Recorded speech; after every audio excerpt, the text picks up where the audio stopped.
Okay, okay, here we go. Boop, boop. There we go. Live tweet sent. Yeah, here we go. Woohoo! Hello, Wintercraft. Nice to see you. Yeah. We will be starting shortly.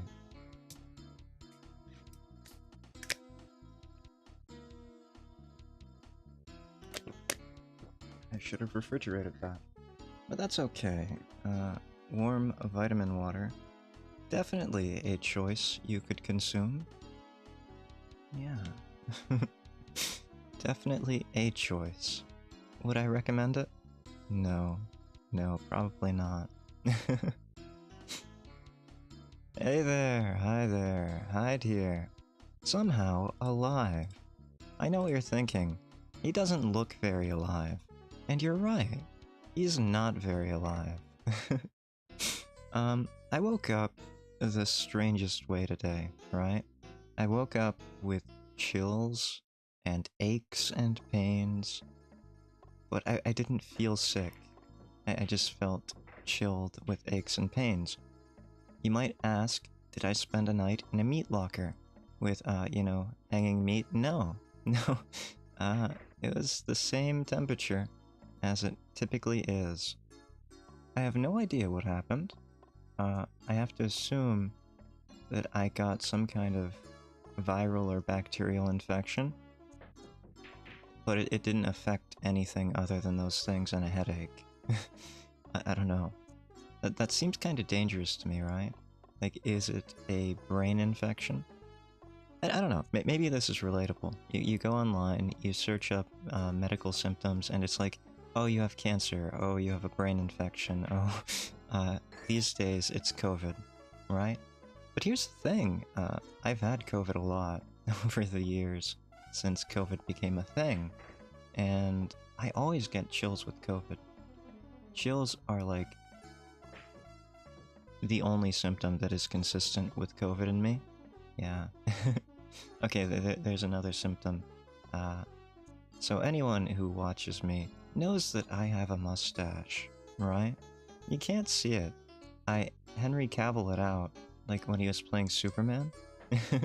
It's green screened out. You can't see it, but I have it. And when I get COVID, the little hairs fall out. Oh! Yes, sorry. Hi there, Wintercraft. I do apologize for being so confusing. I am not in your Discord. I am not in your walls. I am coming to you live from wherever I stream. I'm still using the same setup that I used over a year ago. Well, no, exactly a year ago. Just about. That's really what I wanted to talk about today, so that's a good segue. Next week, we will be doing the 1 year stuff, and it will be interesting. I haven't played a game on stream other than, like, this. Does this count as streaming a game? I'm just talking over playing pool. I don't know. But next week, it will be, I guess, the 5th. We will be doing the 1 year anniversary stream, and I will try and get to it early if possible. Hopefully I'm not dead. Yes, in a way. Very. Yes, in a way. I'm glad, but I'm not glad. You know what I mean? It's ambivalence there. Mixed feelings all around. So yeah. I started streaming with a voice with a PNG tuber model a year ago almost. It was August 3rd, 2023. Not much has changed, not much has improved. And in a lot of ways, I'm hoping to get worse. I don't want to spoil anything, but I am hoping to get worse. I want to get a lot worse, in fact, yeah. I haven't played any kind of game other than this, and if it counts, it counts. I really don't have a horse in that race. I'm just gonna play it, one way or the other. I haven't played a game since, what? I can't even remember. Like, all the way back at the beginning with itchy tasty itch.io games? I don't know. Did I play anything more recently than that? I don't think so. Not for the channel. No, I don't. I can't think of anything. Maybe. Ooh, the Cursed Lovecraftian visual novel. Oh yeah, that stream. That stream exists. It should not exist. Slightly less than sober Hyde streaming. That was not great. Do not recommend it, by the way, streaming less than sober. It is... In a lot of ways, it allows for differences to appear. I have been avoiding drinking while streaming because that is just not good content in my eyes. For me, I was not happy with the content I produced while less than sober. So that's changed. I think I streamed Sort the Court as well at some point. That might have been part of the itchy tasty itch.io games. Nowadays, I mostly do itch games as their own independent little videos. I really like indie games, right? Indie games have a lot of potential for showing you a world that was envisioned by actual people and not marketing teams. No offense to AAA games. I'm sure some companies out there actually care about portraying a world realistically and to the artistic vision of the people who envisioned it. Some of them have to. I don't know. I don't know which ones, but some of them. That's not fair. I don't play enough AAA games to say that. There are plenty of AAA games out there, and I don't have the experience of playing all of them. So it's fair of me to say it's unfair. Yes. Next week, we will have some special... I don't want to call it, like, a new model. Let's call it a new outfit. There's going to be an outfit reveal next week.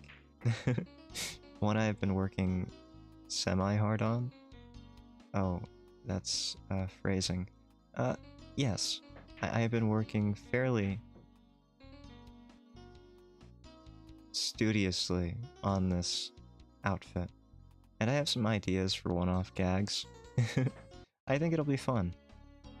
If you'd like to see me play a different game, there might be a little bit less interaction with chat, so if that's not really your thing, feel free not to show up. I get it. Like, as I always say, I appreciate anyone who ever shows up for these streams, but they are very much just here for the benefit of, how do I do this? Benefit of anyone who wants to interact with me, right? And when no one wants to interact with me, then I will just go crazy and interact with myself as much as I want to. And yes, I will do that if that happens. Try watching analog horrors. I do like analog horrors. I stream from a potato, so there is the problem of me not being able to play analog horrors because oftentimes the graphics are just too intensive for my system. Yeah. That's kind of why I bought this capture card. I'm playing this on Switch, right? And I figured my console could probably cut the amount of CPU and GPU usage a fair bit, right? Yeah, a fair bit. Not enough, but a fair bit. My computer will still be baked, like any other potato, if I stream for too long or too intensively. But that's fine. I still haven't fixed my old computer. Like, I haven't gotten around to it. I don't even know if I can at this point. I don't care. My philosophy when it comes to streaming and creating content is that limitations breed creativity, right? necessity is the mother of all invention. That's something I was taught as a kid. If you have a problem, then you need to create a solution for it. And sometimes the solutions aren't really clean or neat. You end up Zatsuing for 21 episodes over an SNES game, which is fine, right? I don't mind this. This content is the kind of thing that I enjoy. Sure, I would love to play more horror games, and I have the ability to do so. Let's go on to that topic, right? I've talked about the 1 year thing enough, and how it's going to happen next week, a week from now. Same time, same place. Not going to Twitch or anything. So we can talk about other games. I don't think I'm ever going to be streaming indie games. I want my reactions to indie games to be pure, right? I don't want to feel like I'm influenced by other people's opinions of the indie games. I want my reactions to be my reactions. I think the indie developers deserve that. At least when it comes to things like itch.io, right? Like, those are very small indie developers, and I don't really want to put them on blast, as it were, to pick fun at them too much. There are times when I do give them a good-natured ribbing. Yeah, there are plenty of great indie games. I just don't know. Like, I've seen a lot of people, like streamers, that they'll take an indie game and, for a laugh, to make the audience laugh, they'll make a joke, right? And it's obviously a joke. It's good-natured, but I don't want to do that. If that's my first reaction, I think that's fair. Like, that's my reaction to the game. But I don't want to be someone who changes the reaction to get a reaction from someone in their chat, you know? I think there's a difference there. I want to give the developers the chance to see me play their game with the pure experience of a person playing their game. And there are plenty of fantastic indie games all around, not just on itch, although that is my go-to. I love going to new indie games on itch. There's always a new experience to find, right? And I love it. I love seeing what they envision and seeing how they execute it. Because again, necessity breeds creativity, and a lot of them are on these small budgets, trying to make these big visions come to reality. Oh, you're a scaredy cat for horror games? There are a lot of people who are scaredy cats for horror games, as you call it. I don't think that there's anything wrong with that. In fact, when I was a kid, I mean like a small kid, before kindergarten, 4 or 5 years old, my father sat me down on a couch in our living room, and he turned on George Romero's Night of the Living Dead. That's a zombie movie if you've never seen it. The first of what you would consider modern zombie films. And to me, it looked so realistic because it was real people with real practical effects that I was traumatized that these things were real. And I could not watch horror for the longest time, especially zombies. I would have nightmares about zombies for years and years and years. I just could not see it. I did not want to think about it. And any kind of horror would get a similar reaction. After a while of exposure, like, I decided that's not cool, right? That I can't watch these films. This is something that my father enjoyed. This is something that my family enjoys. This is something that I should enjoy, right? And I decided I'm going to enjoy it. And I sat down and I started watching as much zombie media as I could. And eventually it did work out. Eventually, I became desensitized to it. Or maybe I was just getting older, and, you know, things change as you get older. Your personality changes, your ability to taste bitter things changes. A lot of things change as you get older. So maybe that's what's happened. But I don't know. One way or the other, I got desensitized to it. And now, all horror is pretty much just there. It's a story. I don't feel much of anything to it these days. I'm still a big fan of zombie content, though. I really need to play more of that on my channel. Just I'm not a very good gamer, so I can't really do Resident Evils very well. That's unfortunate. Mr. Oldest View still scares me? I don't think I've ever seen that. I don't know what that is. Can you tell me a little bit about that? It sounds interesting. Horror vibe. Atmospherically, yes. I think dark rooms tend to increase horror. Presented by Data East. If you think about it, it makes perfect sense. People are afraid of the dark, not because it's dark, usually. There are people who are just afraid of the dark because it's dark, but usually people are afraid of the dark because the dark represents something else. The unknown. Anything can be lurking in the darkness. That's why I love Lovecraftian horror so much. You don't usually see the Lovecraftian horror. If you do, you go mad. Or, yeah, if you do, it's glimpses. Because if you see it fully, you would go mad. That's a clever excuse for making the unknown unknowable. In other words, keeping a horror in the shadows. I think that's a lot more terrifying than ever showing a zombie on the screen. Not knowing what's out there is absolutely terrible. Oldest view? If it scared the creator, then I might have to give that a chance. Yeah, I'll look into that. I am a fan of horror. Indie horror, horror in general. Horror movies. Mostly zombies when it comes to horror movies.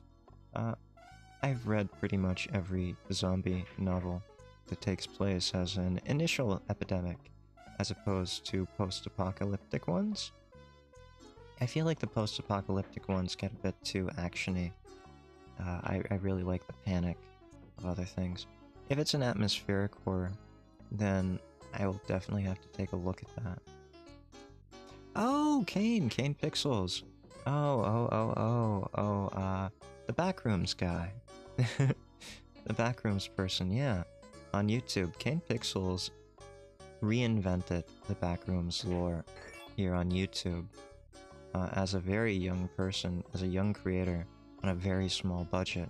That's exactly the kind of thing I was talking about. I didn't know he had other works, or they had other works. I don't know. Kane Pixels. Definitely check out the channel if you've never heard of it. Obviously you have Wintercraft. Talking to any lurkers or people who may watch the VOD. Yeah. I had no idea that Kane Pixels had other projects. Makes sense. I saw the Backrooms was pretty much ended. But as someone who saw the Backrooms created, not by Kane Pixels, it was very interesting to see their take on the lore of the Backrooms. Kane is a he? Okay, good. I don't want to, you know, pick the wrong one here. I do have to be very careful of that. I come from a time when English really didn't have gender neutral, and it still really doesn't, right? Like, it's just really funny. English is a funny language. There are plenty of languages out there where there are gendered nouns, pronouns, verbs, things like that. And English doesn't typically have gendered nouns even. Like, even back in the old days, I guess one of the few examples would have been actor versus actress. But nowadays, actresses like to be called actors too. So, it's kind of a bit confusing all around. Like, do we want gendered nouns or do we want non-gendered nouns? I think either way you get to the same point where, yeah, you're getting to the same point by going through different ends. I don't really have a horse in that race. I just don't want to be, you know, Not watch The Oldest View by myself? Oh. Oh, you don't like the tension, I imagine. Yeah. When the monster's not hunting you. It doesn't matter if the monster's hunting you or not, right? If the tension's there, then the fact of the matter is, there's tension. Tension is a killer, right? Your heart's gonna beat whether you think there's a monster hunting you or not. Your heart's beating because you don't know what's gonna happen. Tension comes from that unknown, as I was saying, right? The great unknown. I do think that films like that, media like that, where you have no idea what's going on, for the most part, you have no idea what the... Yeah, you get paranoid. That's exactly right. It tricks your body into a physiological response of fight or flight. It has nothing to do with seeing the monster or not, and everything to do with perceiving a threat. And I mean your body perceiving a threat. It's kind of like a jump scare in modern video games, right? It isn't that it's scary, it's that it startles your body. It works on, like, your reptile brain to elicit a response that you might not otherwise have. Because, you know, your body's just like, oh, there's a threat there now. There wasn't a threat there before. I should react to that. Yeah, Poppy Playtime Chapter 3, The Orphanage House. I've never played Poppy Playtime. I watched a fellow streamer play Poppy Playtime, and I know exactly what you're talking about. The Orphanage is, you know what? That whole game just became crazy after the first chapter. I don't want to spoil too much in case anyone wants to watch or play that. But I agree. The game after Chapter 1. I was there for Chapter 1. Like, I saw Chapter 1 come out, and it was supposed to just be this little indie game. No one knew what it was, and it looked very interesting with the extendo hands.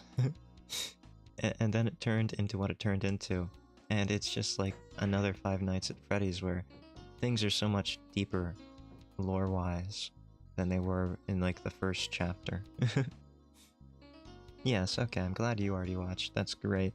I don't blame you for disliking the house. I could see why you would have problems with that. Yeah. But I'm glad I'm not spoiling anything for you. Oh wow. You've got me on topics that, I wasn't even thinking about recently. All these ancient memes to me. Like the original Poppy's Playtime with the extendo hands. Oh, my internet's dropping a few frames here. 1 second. Okay, we're good. Emptiness slowly driving me like crazy. Yeah. It's the tension, right? The longer you go in a scary thing without seeing the scary thing, the more tension you feel. The more your body is expecting to see it. Right? It's like a fake out. It's the opposite of a jump scare. Your body is expecting to be jump scared, and then there's just nothing there. The emptiness will make you very paranoid. It will drive you a bit insane, and it will keep you tense and anxious the entire time. Okay, what's my ISP doing here? Yeah, I pay good money for this ISP, and I really don't have any better alternatives. It's unfortunate. They like to throttle me, I think. I'd like to throttle them sometimes. I think if you don't like that kind of tension, then you'd probably not enjoy Lovecraftian horror. Lovecraftian horror is my favorite type of horror. It's all about things bigger than humans and monsters. It's about bigger themes like nihilism and cosmic nihilism and feudalism and just the dangers of knowledge in a way. You have to be very careful about knowledge. Just like, I think Lovecraft was a little bit inspired by the Bible of all things, because in the Bible, there's the sin of eating of the fruit. Yeah, the fruit of the tree of knowledge of good and evil, right? I think Lovecraft was very much inspired by that, because anytime he writes about knowledge, forbidden knowledge, exactly. Ah, there's a callback. There's a callback, Wintercraft. Yes, forbidden knowledge. It will drive you insane. It happens when you think too much about the human condition, I think. I think that's what the themes are about, right? Like, everybody points to it being nihilistic, but oh. Everybody points to Lovecraftian horror being nihilistic, Presented by Data but East. they don't really look further than that. Yes, nihilism means that ultimately nothing matters, one way or the other. There is no objective out there. At least we can't touch it if there is. And when you get that into a horror genre, how do you make that scary? You have to relate it to the human condition, I think. Relating it to the human condition, it's gotta be thinking about your place in the universe that's really most terrifying. And that seems to be the case with Lovecraftian horror. There are bigger things. The cosmos itself is large and unforgiving. It's that kind of thing, you know? The cosmos is the empty house in Poppy's Playtime 3. Yes. Yeah, every story is just about tension. Sure, he wrote about ghouls here and there, or interdimensional shamblers, interlopers, things like that. Those things do exist in his stories. But largely the themes are about the emptiness of space and the place of humanity inside of that emptiness. Like, I want you to think about this. The Earth is in space. Even if you're on Earth, you're in space, right? That's forbidden knowledge. That's knowledge you shouldn't be thinking about. No human really needs to know that knowledge, right? Maybe. Maybe there would be cases where you would need to know that. But if you were living a very simplistic existence in a cabin somewhere in the 1400s, would you need to know that you are in space? That the Earth is in space, that it's hurling around the sun in this elliptical orbit? No, none of that knowledge is useful to you, and it only ever serves to make you feel smaller, right? You don't feel grander knowing it. You feel smaller, more insignificant. That's the kind of horror it is. That's Lovecraftian horror. That's Poppy's Playtime horror. Yeah. Now, this is another great segue, Wintercraft, because I have been looking into other games that I might be able to play while streaming. I'm pretty confident that this is the only one that I can Zatsu over.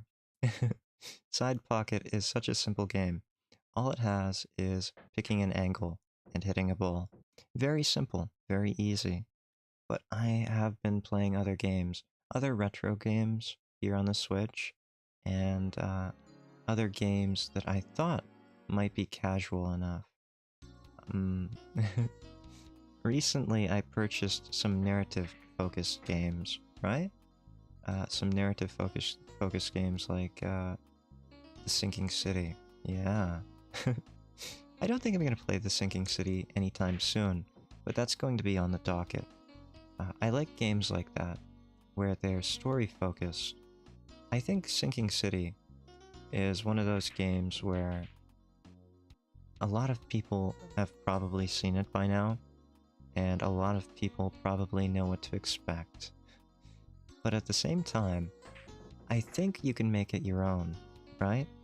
As long as you insert your own brand of whatever it means to be cosmically horrified, to make a term there.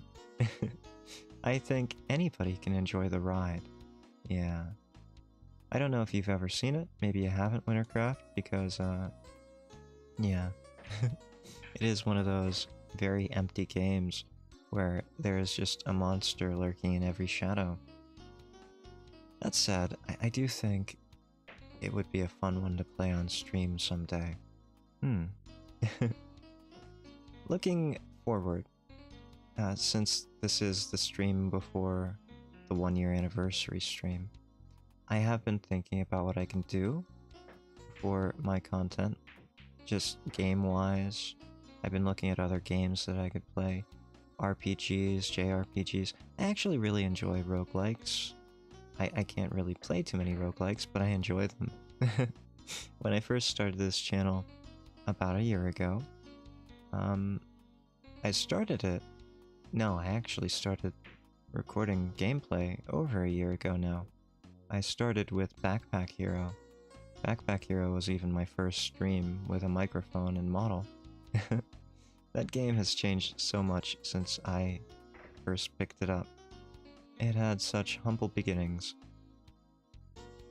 Horror scenario? Running first? You know what? I think that's a fair assessment.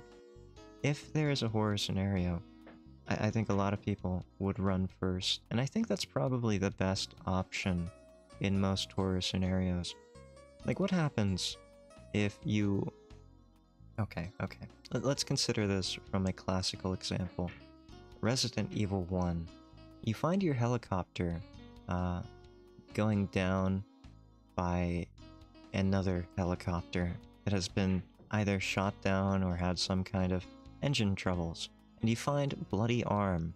What do? Do you continue investigating the bloody arm and where the other team went? Or do you call for backup, run away? In real life, I can tell you, you would not continue your investigation. You'd call that in, and you would ask for backup, because there needs to be someone in, someone who knows what's happening, right? That's the most unbelievable part of Resident Evil 1 for me. That they just continued on with their investigation like nothing happened. No, you are supposed to run. That's what saves lives, right? Now, there are some situations where fighting, as opposed to flight, would be more beneficial, but they're so rare in a horror scenario. So few horror things can a human defeat, you know? A human isn't going to fight a dimensional shambler and come out on top, I can tell you that. You might be able to fight a zombie, and you might get lucky, but that's about it. Zombies are pretty much just humans as far as monsters go as well. Oh yeah. Look, if you find someone's bloody arm in a tree, odds are they are dead, yeah. Now sure, in a situation like that, if they're not dead, and they're your friend, you might want to go look for them. But you should still call in and say, hey, requesting backup. I found a bloody arm belonging to such and such, and we're gonna continue heading this way. You wouldn't just blindly go forward, even if you were attacked by dogs, right? Now sure, you can blame Brad Vickers. But this is getting way too far into the storyline of Resident Evil, isn't it? Yeah. When I was a kid, there were these novels, these novelizations based on the Resident Evil games, and I don't remember how many there were. There were a couple of them, and they went beyond the game.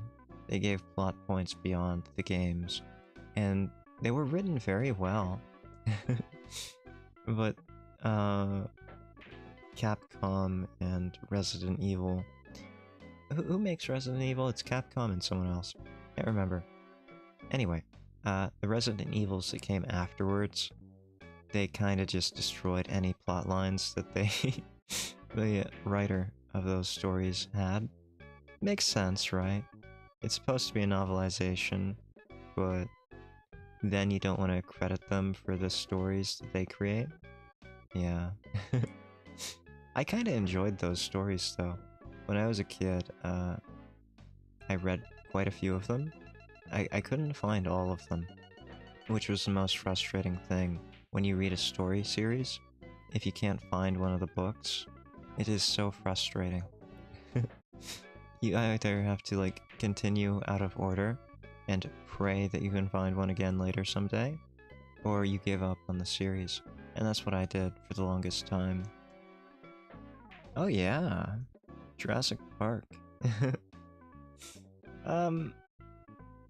Yeah, the original story for Jurassic Park is very different from the movie as well. It is supposed to be a little bit of a horror.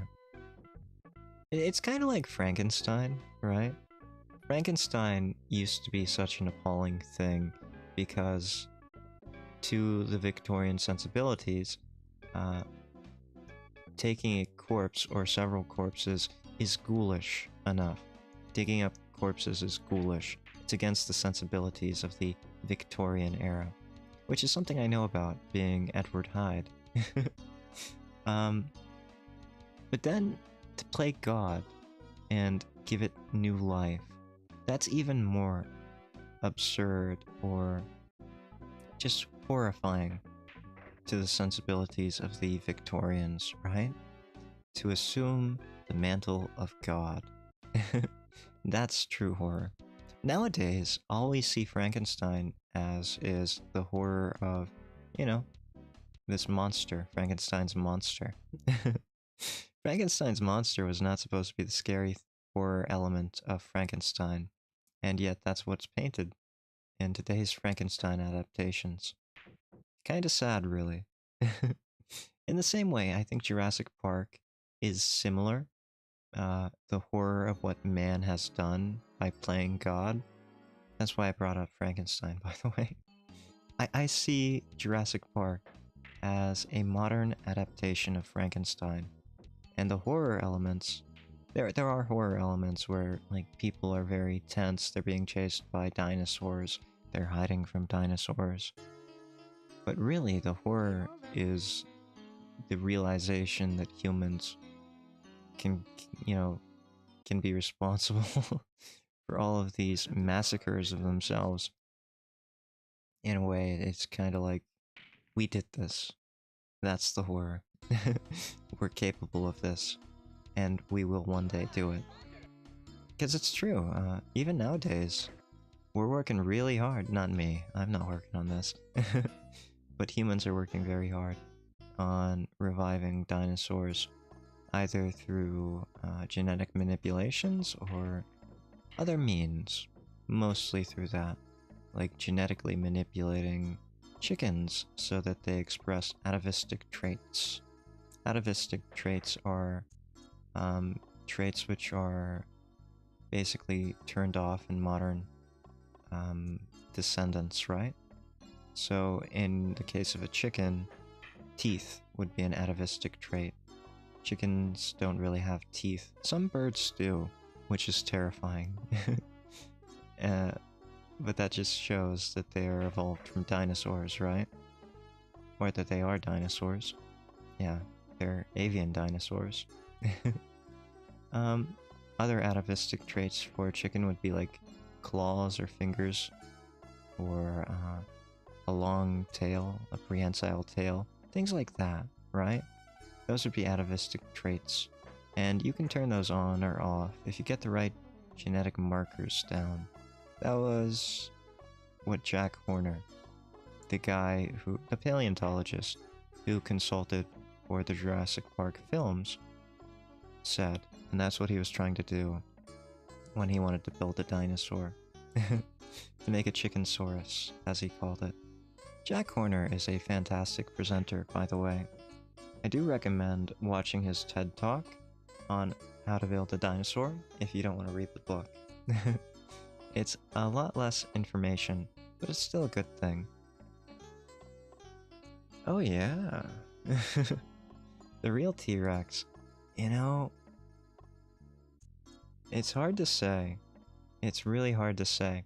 I hear the... T-Rex is one of those things where everybody has a conflicting idea, right? I haven't looked at this in years, so maybe I will accept that it's in such chaos that they could have been ambush predators. The last time I looked, there were articles arguing that they weren't even predators, that they were these huge scavengers like turkey vultures, and that they used their big size to scare off predators from the things that they actually killed. Could you imagine that, if a T-Rex was not a predator, but just a big turkey vulture, there to scare you away from whatever you killed? They'd be like these giant monstrosities, covered in feathers. With a bald head, most likely.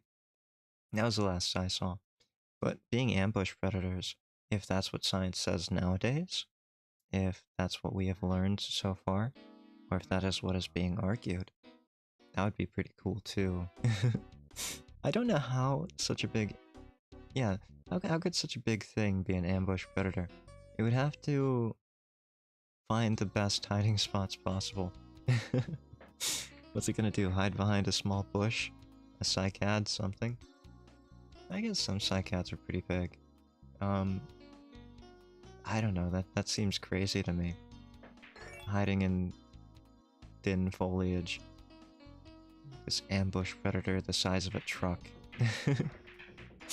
I don't know, I could buy it. Like, the world is so strange, and organisms, the evolution of these organisms is such a strange thing. Mother Nature has endless creativity. I wouldn't put it past Mother Nature to make a creature that was both simultaneously gigantic and an ambush predator.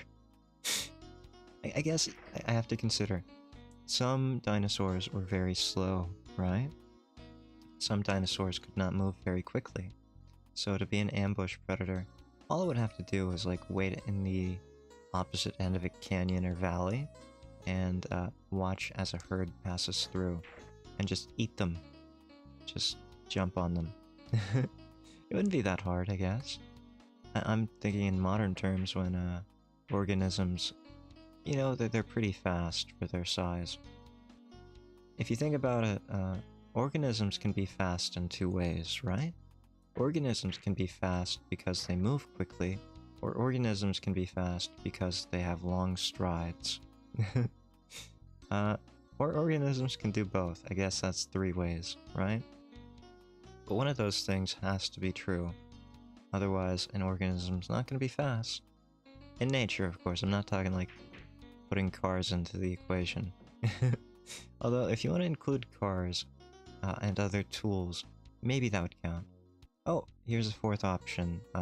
Organisms get caught in landslides or other natural disasters, in which case their speeds can be pretty fast.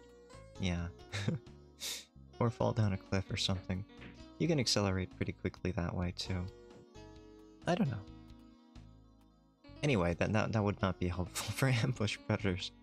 I don't know, well, you know, maybe, being avian dinosaurs themselves, they are,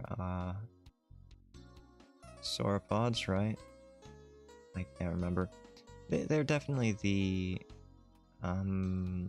Saurischian clade. I'm not very much a paleo, vertebrate guy. Yeah. I don't do the vertebrates too much. Mostly studied the invertebrates, yeah. So if you have a question about invertebrates, I'd be better off. But I will tell you what little I know about dinosaurs. Pretty sure that T-Rexes are sauropods, which means they belong to the clade of dinosaurs that had reptile-like hips, and then evolved into, convergently, bird-like hips. Yes. That's about as much as I know about dinosaurs. Not very much, right?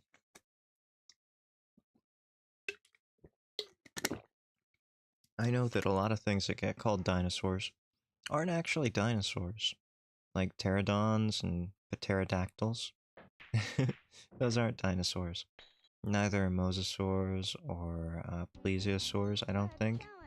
Like aquatic reptiles, in general, are not dinosaurs. And a lot of these things lived in drastically different times, so there is that as well. And yet they all get sold as these tiny plastic figurines in the same box set as toy dinosaurs. I used to have a set like that too. They were brightly colored plastic, like army men. I had a Triceratops that was yellow. There was a T-Rex that was red. Because T-Rex has to be the color of blood and murder, right? If they're ambush predators. And back then, they were thought to be predators of some type. So that's why I'm telling you that things are very contentious with the T-Rexes. And I get it, I get it. It's cooler if they are predators than if they're scavengers. No one wants to have a T-Rex that's just there to scare things, all bark and no bite. It is a monster of meat and teeth and claws and bone. There's no reason for it not to be a predator. And if it's not a predator, then what's the point of learning about these cool things when we're children, right? It takes some of the mystery away. It takes some of the magic of dinosaurs away from children if the T-Rex were actually this, you know, carrion scavenger, like a vulture. That said, I do think I'm convinced of the arguments given that it would be a scavenger. And that would make it a lot less terrifying if it were in a movie, right? Like a T-Rex is not gonna chase you and try and hunt you down while you're in a car. They're not gonna try and eat you because you're moving. You're moving prey, and they're not predators. Presented by Data Now East. here's the rub. The things in Jurassic Park aren't actually dinosaurs. They're what would be called chimeras. Isn't that fun? Chimeras used to be mythological things, and they would have the head of this, the tail of that, the claws of that kind of thing. Doesn't matter what. Just a mishmash of different organisms. And that's pretty terrifying in and of itself. But even more terrifying is that through modern research, we have made these creatures real. We've made real chimeras. So there's no way to know how they would react. Maybe a chimera rex would end up chasing humans. Maybe they would be predators. So it's within the realm of the film's universe to say that that's perfectly natural, that they would fight humans to eat them. Pat it like a puppy? Yeah. Like maybe they're gentle giants, you know?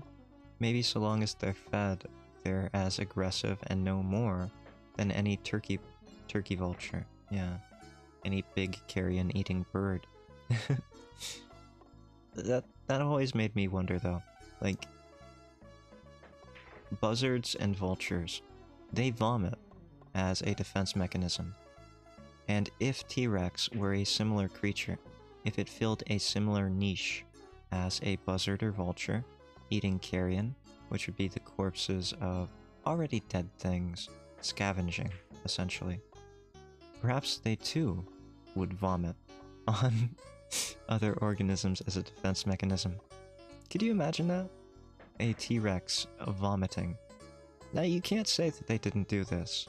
No one can, because vomit would not fossilize. Be very rare for vomit to fossilize at least. And even if it did, how would we know if it was T-Rex vomit that fossilized? It would be a mess. It'd be a huge mess. That's a lot of... Like, the stomach size of a T-Rex is much bigger than the brain size of a T-Rex.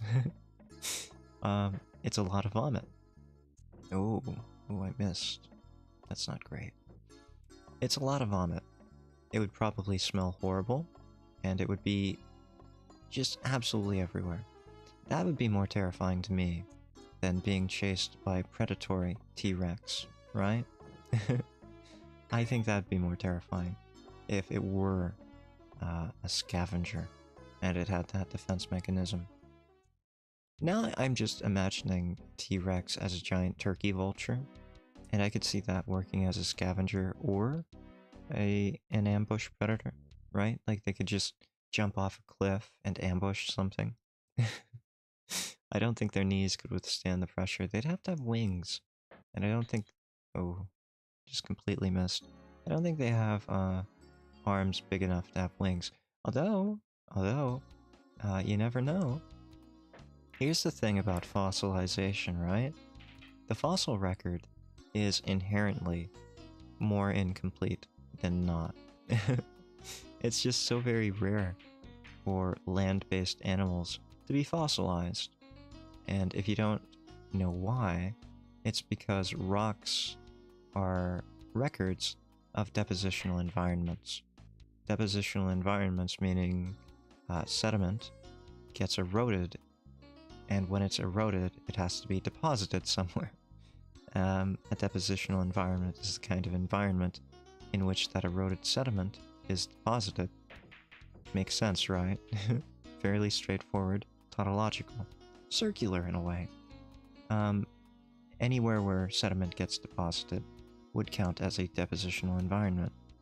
There are alternatively eroding environments, where the eroded material comes from, the source of that material. And it happens to be the case that most depositional environments are underwater. Why? Think about what does the eroding. What erodes mountains? What erodes rocks? What erodes? Water. Rain erodes things that it hits. Water floods down slopes, carrying with it the sediment from whatever source it's on.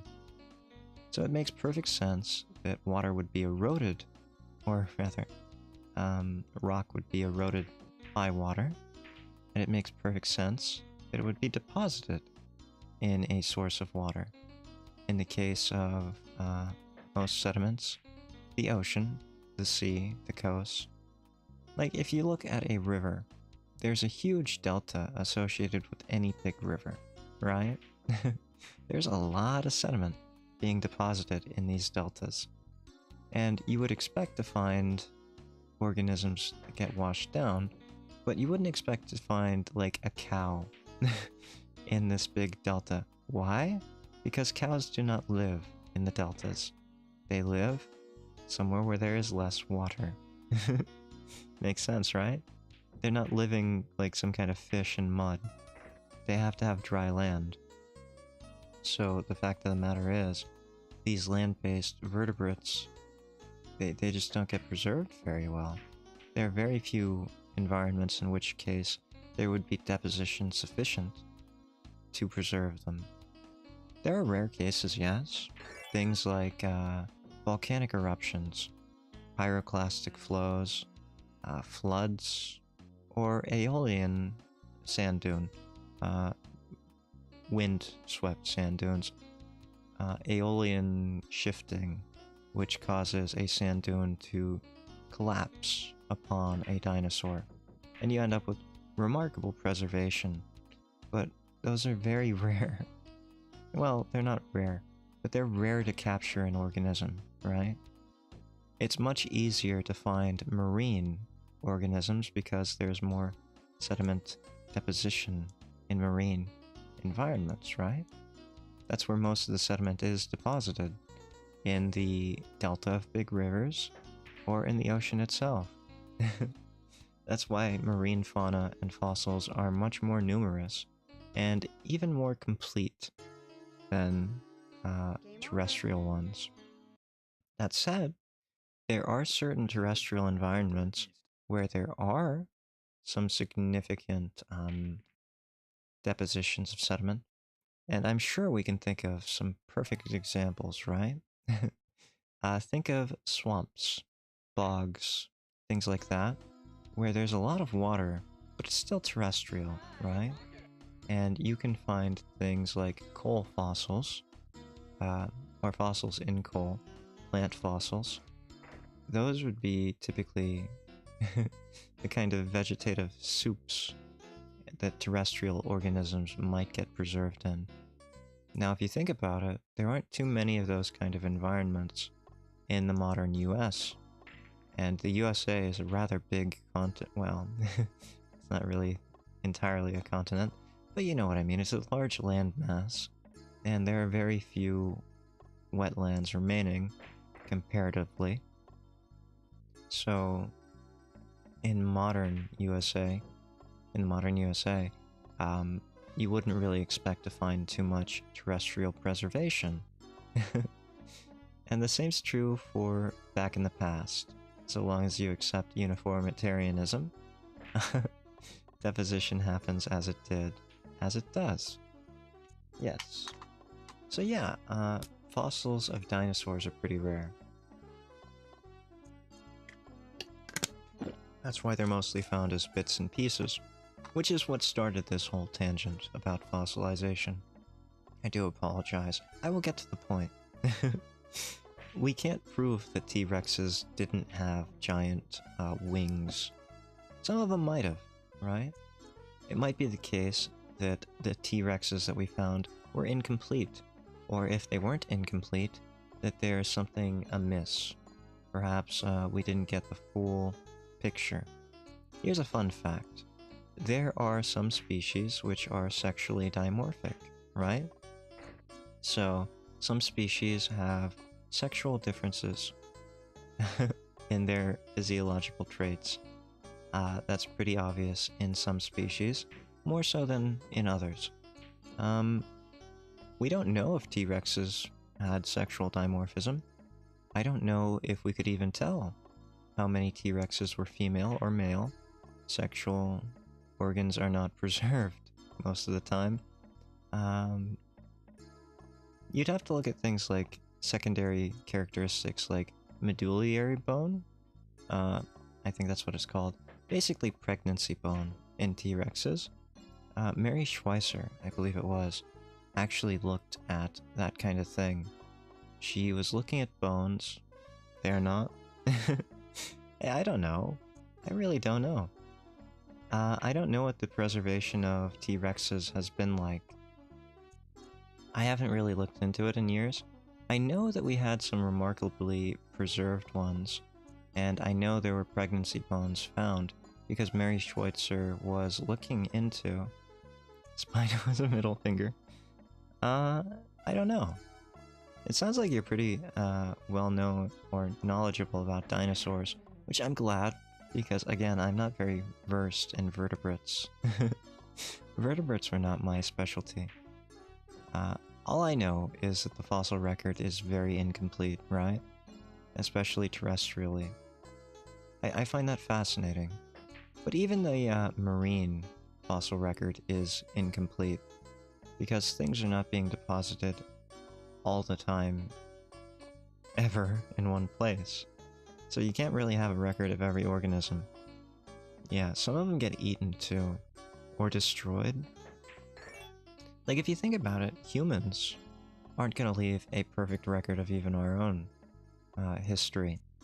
Most humans these days either get buried or cremated, and you can't preserve every human if their bodies get cremated, right? So there's going to be an incomplete record there as well. Even though we're thinking about these things, and even though people want to immortalize themselves and the species. Oh yeah, we've only explored a small percentage of the ocean. The planet's mostly ocean after all. And submarines are expensive. It's true. I think the ocean is fascinating in the degree of potentialities still available to us. It's the last great frontier on the planet, right? Like, a lot of people say that there's nothing left to explore on Earth. It's not true. There's so much left to explore in the oceans. I think there was just a survey not too long ago on oceanic life that found like 100 new species. Surely, you're never going to see these species alive in your life because they're deep ocean species. But, you know, we're still finding life. And there are still terrestrial organisms which are being found and classified to this day. Beetles, arthropods, things like that. There's still a lot to explore and a lot to learn about life on planet Earth.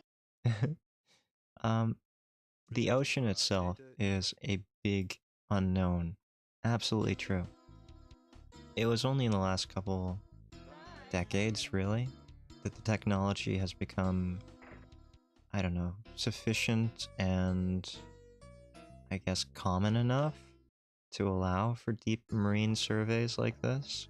It used to be like the hobby of rich people. People who had too much time and money on their hands and nothing else, and they wanted to explore things. I get it. I really do. It's human to want to be the first to see something, right? That's how I feel when I collect fossils myself. I want to be the first to see what that fossil is.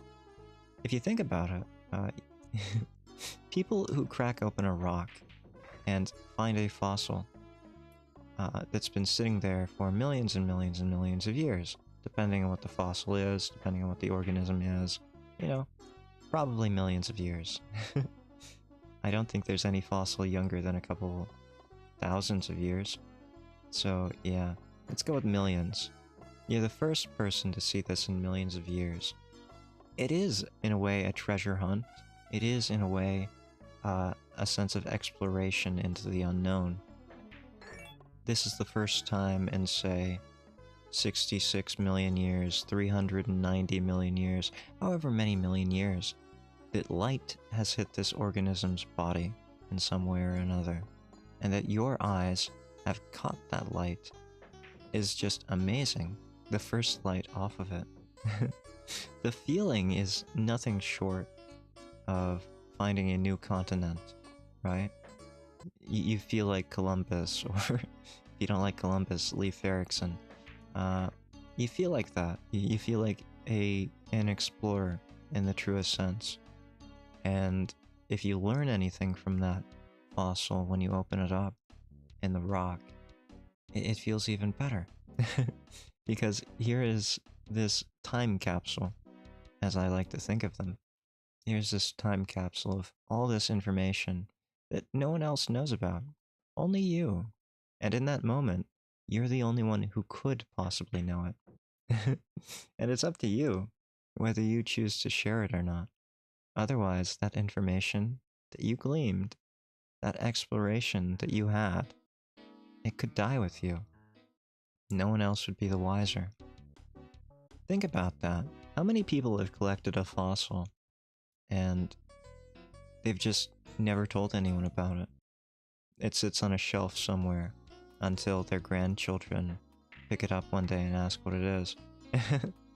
And no one knows what it is. It's gotta be an untold number of people. But to someone that means something, right? Whether it's the organism's a unique species or just a unique individual of a species, it's gotta mean something to someone. There's something that could have been learned from that, and it's forever lost.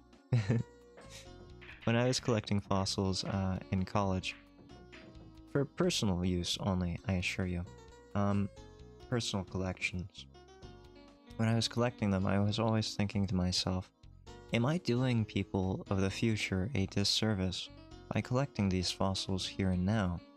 Like, I could probably learn more if I were doing bed level analyses on these fossils. And instead, all I'm doing is collecting these individuals, tagging them with names, locations where I found them. There's so much that I am not collecting, information-wise, that will just be lost to time forever, and we'll never know. And I'm fairly conscious about that, as I would call myself an amateur fossil collector. Yes, let's call myself an amateur.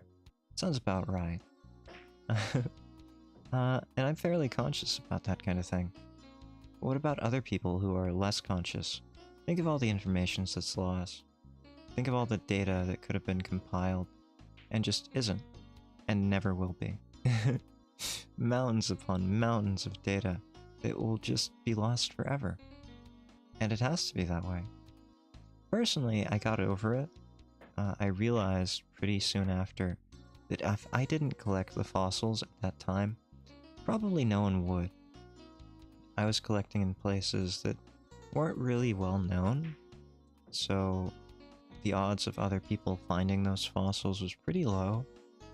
The odds of them being destroyed by freeze-thaw cycles, or I guess biological chemical weathering from plant roots, was pretty darn high. So I don't feel too bad that I destroyed information that wouldn't have been preserved. I feel like I preserved more than I destroyed in any case, which makes me feel good. I don't know if it's true or not, but it's a pretty little lie if it is a lie. And I'll accept it, you know? I'll accept that. I have my collection, I know what it means, you know, I know the value of it. I wish I could have done more. That's all. If I could have done more, I would have. I really would have. But sometimes nature doesn't really give you the opportunity to do that. Sometimes life gets in the way, and you can't do what you want. I was a full-time student, so maybe I had more time than other people would have? I don't know. But I tried my best. That said, none of that was terrestrial. Small part. Very small part.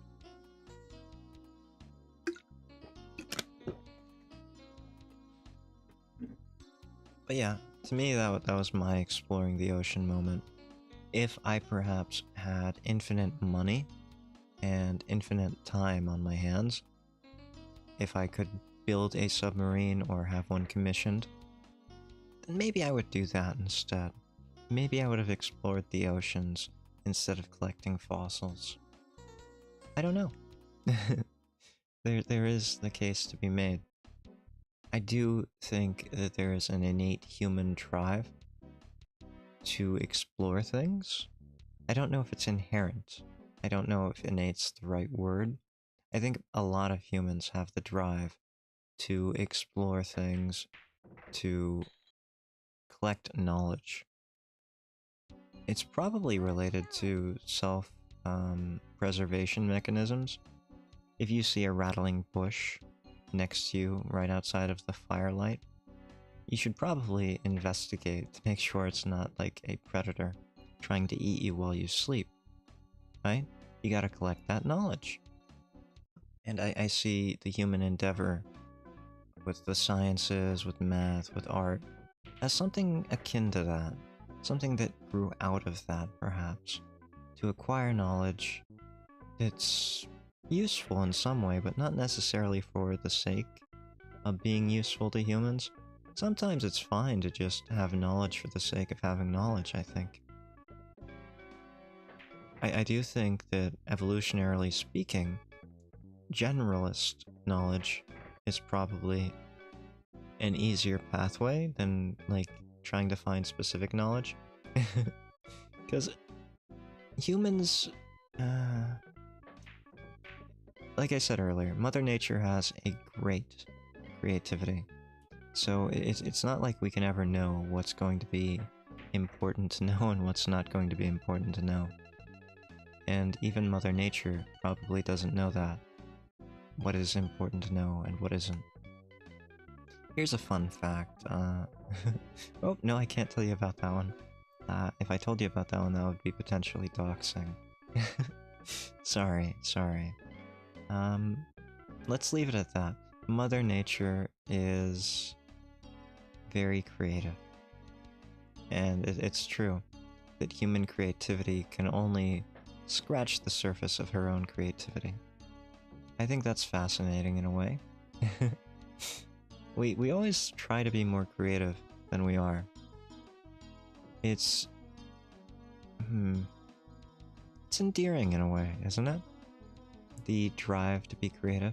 It's also like the drive to be an explorer. The drive to find knowledge. I think it's all the same thing in a way. Yeah. It's probably all the same thing. Or at least it has similar origins. Maybe. I'm here, like, from an armchair, just spouting nonsense.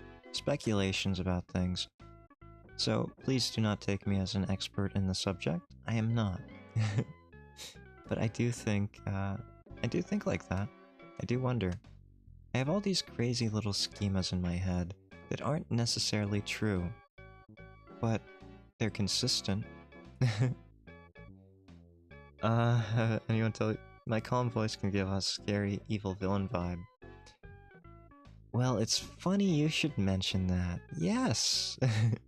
I'm well aware of that. And as the case may be, there's a reason why I have a Jekyll model. Yeah, scary villain vibe. I don't know too much about scary villains. To me, villainry is no different from doing good. Yeah, sociopaths, they don't really have that tendency to know good versus evil. Yeah, so it's really hard for me to tell the difference, yeah. But no, I'm well aware. It's one of those things, really. Um, I'm happy if my voice is calm and relaxing, but I am aware that some people find such voices to be very off-putting in a way. There's something different about it, and different is often perceived as wrong. I don't find it that way myself. I don't think that things that are different are necessarily wrong. Which is why you have a villain model as well. Yeah. No, no, but I don't think that different is necessarily wrong. I think it's just different. I'm aware that my voice has very many differences, whatever they may be. The cadence, the tonality of it. I'm aware that there's sometimes very little emotionality in it, too. So that can be villainous in a way. But I think it's just even, right? I would consider it even. Anyway, I had a lot of fun, but I think I'm going to end it here. Presented by Just a quick reminder that next week, this time a week from now, an hour back, roughly, will be the 1-year anniversary stream. If you feel like watching me play a game instead of do a Zatsu, please feel free to join. If that is not your cup of meat, you do not have to join. I will not feel bad about it, I understand. People like what they like, and I try to provide a nice amount of variety here on this channel, so that everyone might have something that they enjoy, or not enjoy. I'm very equal opportunity. Yeah. Anyway, thank you for stopping by, thank you for lurking if you lurked. Wintercraft, thank you for being here as well. Thank you for chatting. It was good to interact with you. You're welcome. I had a great time. It was fun to play Side Pocket and Zatsudan again. I can't believe it's been a year. Well, it's gonna be a year. For now, I love you all, but Hyde out. Thanks for stopping by.